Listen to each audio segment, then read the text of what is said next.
صلاح الدین کا ایک مدت سے ارادہ تھا کہ مصر کے خلافت کا جو خلافت عباسیہ کو کمزور کرنے اور مسلمانوں کی مرکزیت کا خاتمہ کرنے کے علاوہ کوئی مفید کام سر انجام نہیں دے رہی تھی، اس کا خاتمہ کر دیا جائے۔ اس کے سرپرست نور الدین کی دیرینہ خواہش بھی یہی تھی۔ صلاح الدین نے اس مقصد کے لیے ایک نہایت آسان راستہ اختیار کیا، یعنی خطبہ جمعہ میں فاطمی خلیفہ کا نام حذف کرا کے عباسی خلیفہ کا نام شامل کر دیا۔ اس کے تھوڑے عرصے بعد ہی خلیفہ العاضد وفات پا گیا۔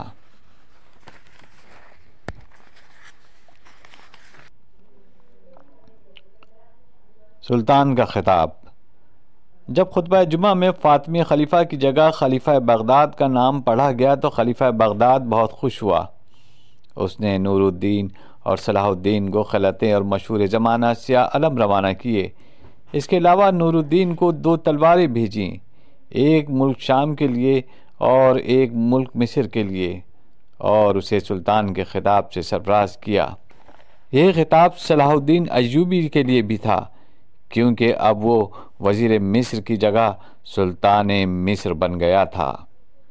اب وہ ایک با اختیار اور طاقتور حکمران تھا، مگر خلافت بغداد کے ماتحت تھا، اور قاہرہ میں فاطمی خلفاء نے بڑے عالی شان محل تعمیر کرائے تھے۔ ان میں سے 2 محل خاص طور پر قابل ذکر ہیں، ایک عظیم مشرقی محل اور دوسرا ایوان فرحت۔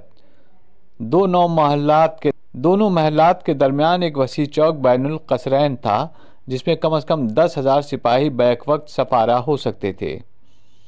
ان دونوں محلات کو ایک زمین دوز راستہ آپس میں ملا، جس کے ذریعے خلیفہ جب چاہتا ہے ایک سے دوسرے محل میں آ جا سکتا تھا۔ اس راستے کی وجہ سے دونوں محل گویا ایک ہی محل کے 2 حصے تھے۔ محل کی وسعت اور شان و شوکت کے متعلق عرب مورخ لکھتے ہیں کہ اس میں 4,000 کمرے تھے۔ ایک سونے کا بنا ہوا پھاٹک تھا جو ایک سنہرے ہال میں کھلتا تھا۔ اس کے اندر ساز و سامان میں بہت سا سونا استعمال کیا گیا تھا۔ وہاں سونے کا بنا ہوا ایک تخت بھی تھا جس پر خلیفہ بیٹھا کرتا تھا۔ ایک زمردی ہال تھا اور ایک دیوان عام تھا جس میں گنبد کے نیچے کھڑکی میں ہر سوموار اور بدوار کو خلیفہ رونق افروز ہوتا تھا، جس کے نیچے شام کے وقت مظلوم کھڑے ہو کر خلیفہ سے انصاف طلب کیا کرتے تھے۔ محل کے اندر بے شمار قیمتی چیزیں تھیں، جن میں موتی، بلور طروف، منبت کاری اور مینا کاری کی طلائی تشریاں اور طلائی کام کی تجوریاں تھیں۔ آبنوس اور ہاتھی دانت کا فرنیچر اور جواہرات سے مزین دوسرا سامان، کافور اور مشک سے بھری سراہیاں، سونے اور چاندی کے چوکھٹوں میں جڑے ہوئے فولادی آئینے، سنگ سلیمان کی میزیں، سونے اور چاندی کے کام کے لیے بے شمار کانسی کے برتن اور دوسری چیزیں تھیں۔ اس کے علاوہ ہیرے جواہرات اور قیمتی موتیوں کے بڑے ذخائر تھے۔ یہ تمام مال و دولت اور خوبصورت اور دلاویز اشیاء اب سلطان صلاح الدین کے قبضے میں تھی۔ تاہم صلاح الدین کے لیے دولت کے یہ سب ذخیرے اور عیش و آرام کی یہ تمام اشیاء بے معنی تھیں۔ ریشمی دیوان اور موتیوں کے شہنشین اس کی نظروں میں ہیش تھے۔ اسے خزانوں سے جو کچھ ملا اس کا قاعدے کے مطابق 5واں حصہ خلافت کے خزانے میں پہنچایا، کچھ نور الدین زنگی کی نظر کیا، اور باقی جو کچھ بھی حاصل ہوا اسے اپنی فوج میں تقسیم کر دیا۔ ہاتھ کے اندر کتابوں کے قلمی مسودات کا جو بیش بہا ذخیرہ تھا، سلطان نے اسے اپنے امیر جامع قاضی الفاضل کو دے دیا۔ صلاح الدین ہمیشہ سے سادہ اور پرخلوص زندگی بسر کرنے کا عادی تھا۔ مصر کا حاکم بننے سے اس کی طبیعت میں کوئی تبدیلی نہ آئی تھی۔ وہ اسی عمارت میں قیام پذیر رہا جس میں وزیر کی حیثیت سے رہتا تھا۔ عظیم شاہی محل کے مختلف حصوں کو اس نے اپنی فوجی افسروں کے قیام کے لیے مخصوص کر دیا تھا۔ وہ نماز روزے کا پابند، عیش و عشرت سے متنفر اور اخوت اور مساوات کا علم بردار تھا۔ علماء اور صوفیاء کا قدردان تھا۔ سلطان بننے سے پہلے اور سلطان بننے کے بعد حضرت امام شافعی رحمۃ اللہ علیہ کے مزار پر حاضری دینے کے لیے اکثر جایا کرتا تھا۔ نور الدین شام کا امیر تھا اور شام کی حکومت اس وقت دنیائے اسلام کی مضبوط ترین حکومت تھی۔ نور الدین بڑے جاہ و جلال کا مالک تھا۔ اس کے دبدبے سے نہ صرف اندرون ملک کے لوگ اس سے ڈرتے تھے بلکہ ارد گرد کے مسلم اور غیر مسلم حکومتیں بھی اس سے ڈرتی تھیں۔ نور الدین صلاح الدین ایوبی کا مربی تھا اور نور الدین کی بدولت ہی اسے مصر کی حکومت ملی تھی، لہٰذا وہ ہمیشہ نور الدین کا مطیع فرمان رہا۔ اس نے فاطمی محلات کے خزانے بطور تحفہ نور الدین کو بھیج کر اپنی سعادت مندی کا ثبوت دیا تھا۔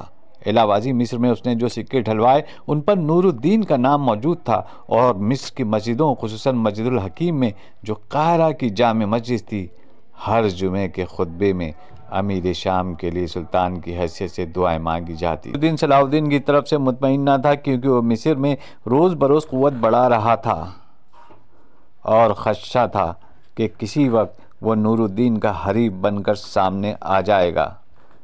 انہی دنوں میں ایک ایسا واقعہ پیش آیا جس نے نور الدین اور صلاح الدین کے درمیان شکوک و شبہات پیدا کر دیے۔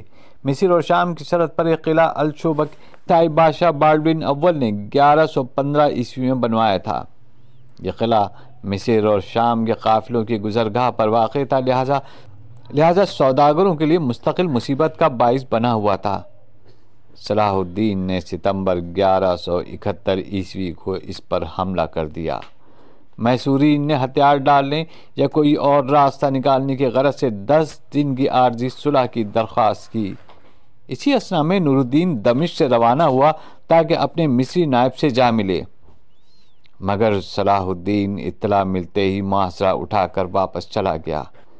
اس سے نور الدین بددل ہوا۔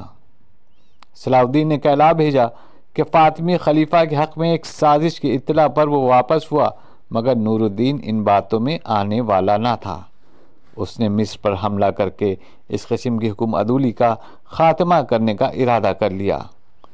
اس مجوزہ حملے کی خبر قاہرہ پہنچی تو صلاح الدین کے امیر و وزیروں نے نور الدین کا مقابلہ کرنے کا مشورہ دیا۔ آپ ایوب نے اسے صاحب مشورہ دیا اور کہا اسے نور الدین کو اپنی اطاعت کا پیغام بھیجنا چاہیے۔ نور الدین نے اس پیغام کو قبول کیا اور صلاح الدین کے سر پر سے خطرہ ٹل گیا۔ 2 سال بعد صلاح الدین کی اطاعت گزاری کا پھر امتحان ہوا، جب اس نے نور الدین کے حکم پر کرک کے قلعے پر حملہ کرنے کا حکم دیا۔ صلاح الدین نے حکم کی تعمیل کی، مگر ابھی اس نے محاصرہ مضبوط بھی نہ کیا تھا کہ نور الدین کے آنے کی خبر ملی۔ صلاح الدین گھبرا کر واپس مصر چلا گیا۔ اس بار اس کا عذر معقول تھا، کیونکہ اس کا باپ جسے وہ حکومت کی نگرانی کے لیے چھوڑ آیا تھا بیمار تھا، اور اتفاق یہ کہ وہ صلاح الدین کی آمد سے پہلے ہی گھوڑے سے گر کر مر بھی گیا۔ مگر نور الدین صلاح الدین سے سخت بدظن ہو گیا اور اسے سزا دینے کے لیے مصر پر حملہ کرنے کے بارے میں سوچنے لگا۔ اس سلسلے میں اس نے کوئی قدم نہ اٹھایا تھا کہ 15 مئی 1174 عیسوی کو اس کی وفات اچانک ہو گئی۔ سلطان نور الدین کی وفات نے صلاح الدین کو ایک بڑی آزمائش سے نجات دلائی، کیونکہ وہ کسی صورت بھی اپنے مربی کے مقابل نہ آنا چاہتا تھا۔ نور الدین کے بعد اس نے اس کے بیٹے اسماعیل کو، جس کی عمر صرف 11 سال کی تھی، اس کا جانشین تسلیم کر لیا۔ اگر وہ خود غرض ہوتا تو شام کی حکومت پر بآسانی قبضہ کر سکتا تھا، مگر اس نے نابالغ شہزادے کو بادشاہ تسلیم کر کے اپنی وفاداری کا ثبوت بہم پہنچایا اور مسلمانوں کو باہمی تصادم سے بچا لیا۔